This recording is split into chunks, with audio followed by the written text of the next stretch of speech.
Hello mga people! Ito nga po pala ang ganap na isang pinaka-OA na people sa buong mundo. Huy, hindi magiging ganun be. Hala, napaka-OA. Wala sana akong balak mag-vlog ngayong araw kaso nga, eto nga, kailangan namin ipakita sa inyo kung ano ang ginagawa ba namin, kung ano ang pinagpapraktisan ko. Ito nga pala ang mga kasama ko sa aking theater mga be. Ayan sila Chandler, sila Charlo, si Steven, yung mga dati kong kaklase nung grade 8. Syempre, until now, kami pa rin magkakasama be, kami pa rin yung magkaka-close. Sinasabi ko sa inyo be, iniimbitahan ko kayo kapag okay na tong theater namin. Be, kailangan yung pumunta dito sa school namin be, kasi nga meron nga rin talagang gaganapin dito na parang show siya tapos kami yung mag-a-acting. I mean, sila lang pala. Tapos meron nga rin talagang babayaran na ticket, hindi ko alam kung magkano. Basta kung willing kayo manood at makita ako, hindi, I mean manood pala dito.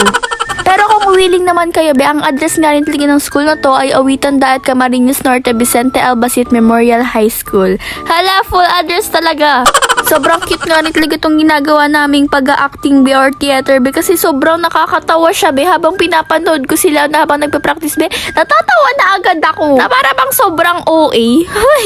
Kasi mga be, comedy nga rin talaga ang nitong namin be. Itong theater namin, hindi siya drama or ano. Basta buong is comedy. Matatawa talaga kayo, like kung gusto niyo mabuo yung araw niyo, kapag tapos na tong namin, pagpa-practice at pwede na siyang panoorin, manood kayo para maging masaya kayo sa araw na yun be. Sinasabi ko sa inyo. Alam niyo ba kung bakit hindi niyo ako makikita sa mismong play? Kasi nasa ko be, nasa backstage. Kasi ako yung maglalagay ng mga background music tapos mga sound effect para naman may mas nakaka-enjoy siyang panoorin, di ba? Kasi be, kulang ang pag-acting mo dyan kung wala nga rin talaga mga sound effect, ganyan. Siyempre, gamay na tayo sa mga ganito kasi nagbablog tayo, di ba? Pero hindi pa rin ako, nakakakaba pa rin kahit ako yung be, kasi nga sa akin nakasalalay, baka maging yun. Pero wag natin i-claim yung negative na naiisip natin. Kaya natin to. Si Chan nga rin talaga, kasama nga rin talaga yan sa mismong play, tapos nakakatawa nga rin talaga yung pinag-acting nila dyan.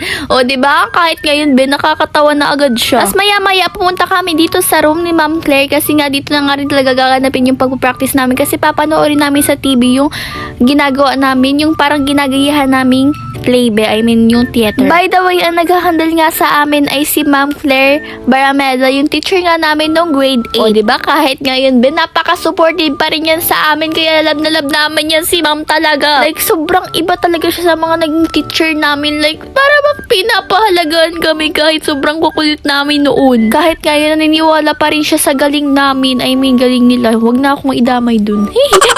Ayan nga guys, sinasabi kong ginagayahan namin. Ang title nga talaga niyan is Pula sa Puti. Tama ba? Puti sa pula. Yun, basta yun. Mag-aalas 12 na nga sa oras na to be, kasi nga be, kakain na nga rin talaga kami ng tanghalian. Ang bala ko sana, hindi na kumain ng tanghalian be.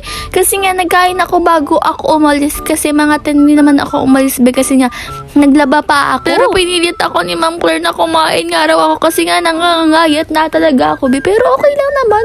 Sakto pa naman tong payat ko na to, ma'am.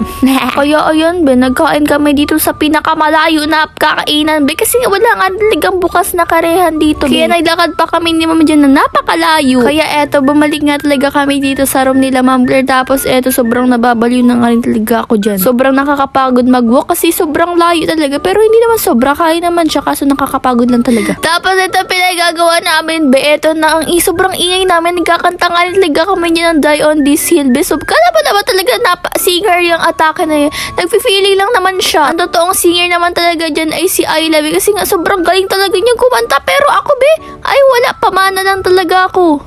Ipapost ko rin talaga itong pagkanta namin. Sobrang feeling talaga ako be.